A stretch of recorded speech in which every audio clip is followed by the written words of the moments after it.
Good morning. How are you today? Well, the temperature is beautiful. It's overcast, and so it's a nice day for a walk.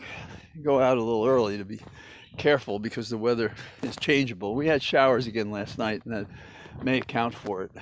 I hope things are cooling off where you are if you're in one of the heat zones, particularly in the Pacific Northwest. Yesterday, we had the indictment of Weisselberg, and it's a 25-page document. It's fairly complicated. It charges a scheme to defraud, a conspiracy to defraud. It identifies one unidentified conspirator. It may be McConney. Some people have said it's Trump. There's an indication that Trump may have signed the lease for the property where Weisselberg, the CFO, lived, claiming he was living outside of New York while living in New York and not paying taxes there. Overall, over 15 years, he failed to pay $1.7 million in taxes. And he actually had the nerve to receive refunds. And this is a serious case, a serious tax case. In this sense, when you consider Leona Helmsley years ago was tried for tax evasion, really, shifting money around, claiming it as expenses when it was to rebuild a home on or to refurbish a house out on Long Island to the tune of millions of dollars. She said to an employee once that paying taxes, that's for the rabble, the ordinary persons. And you know, Wesley Snipes, he also was prosecuted and convicted for tax evasion. He spent 2 years in prison. Helmsley got 16 years. Case was brought by Rudy Giuliani, who was U.S. attorney then, and on appeal, they managed to get rid of some of the counts. So she only spent a couple of years in prison. So what's happening to the CFO of Trump is not unusual. It happens. What clues does it give us? It does lead us to believe that they're all in this together. It tells us basically that there's a closely held corporation with, I don't know, maybe 12 employees. I suspect that the unidentified co-conspirator is McConney, who is the controller.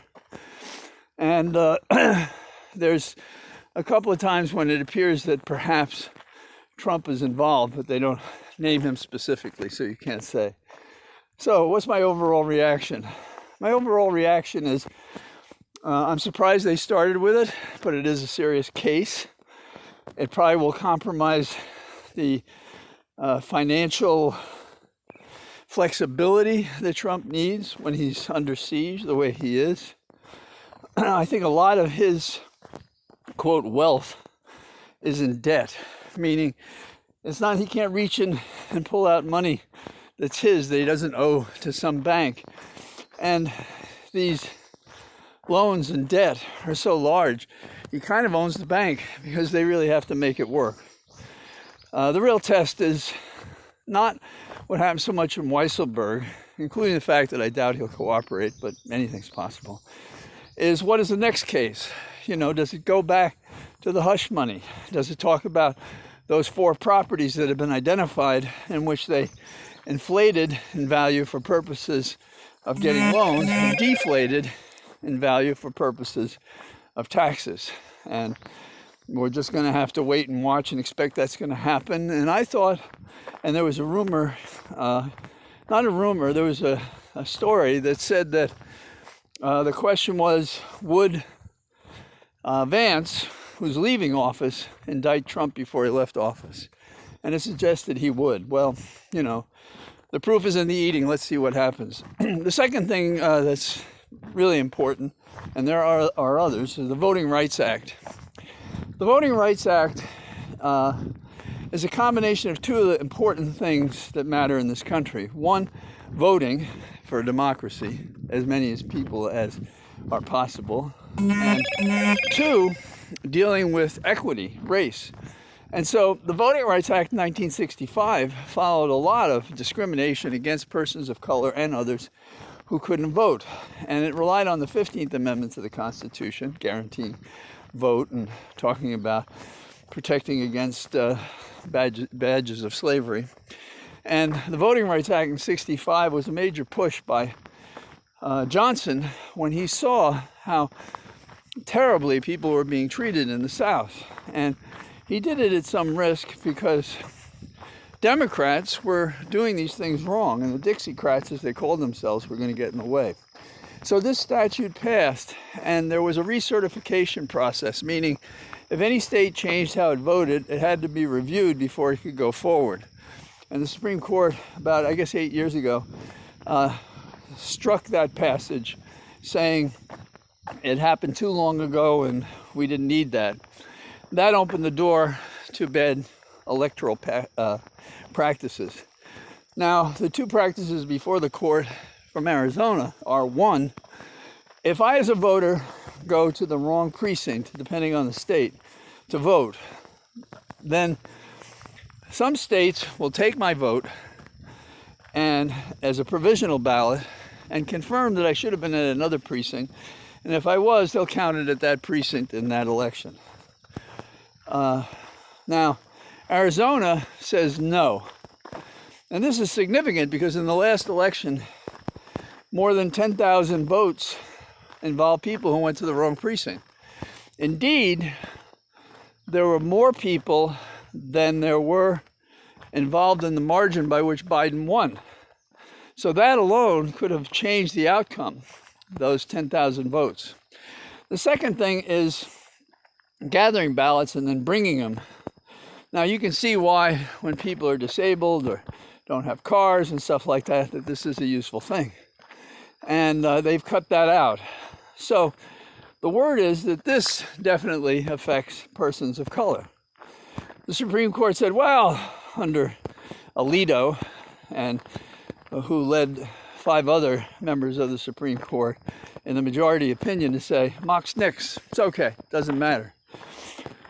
We want to see if there's any other way people could vote. And looking for alternatives rather than dealing with one of the two categories that is established in the Voting Rights Act, Section 2, which is, are you diluting the vote or are you eliminating the vote? Well, you could say they're doing both here, and with these two passages, because plainly people do depend on them. So what's our answer? Our answer is going to be to continue to find a way to work around this, meaning to actually succeed with a bad law if we don't stop it anyplace else. And the Supreme Court is looking like a hostile arena to try to do that. On the Hill, we need somebody to get the cojones to throw out the 60-vote rule. And we have at least 2 senators who are resisting that. So we're in a tough place to make reforms that are necessary on voting and racism, because that's what the Voting Rights Act encompasses. The third thing that strikes me, I guess there are a lot of things that strike me today, is the Select Committee. The Speaker has identified 7 people for the Democrats who will be on the committee, and she gave the Republicans 5 spots. And one of the ones they gave it to was, of course, to a leader that was thrown out of the Republican caucus as a leader, which is Cheney.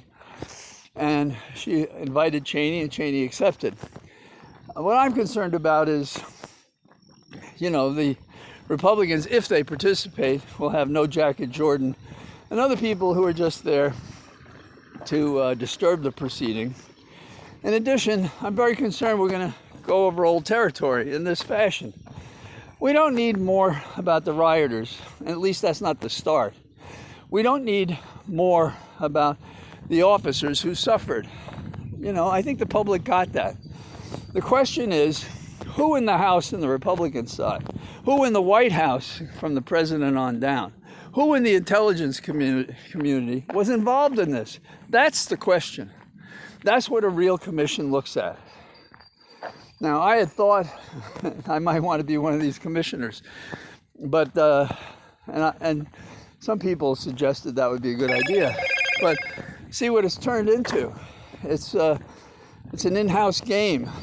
And I don't think there's anything wrong with it being all Democrats, because the crimes as I can see them, the failure of ethics and integrity, is all on the Republican side and continues to be that way. So I don't have any trouble with that.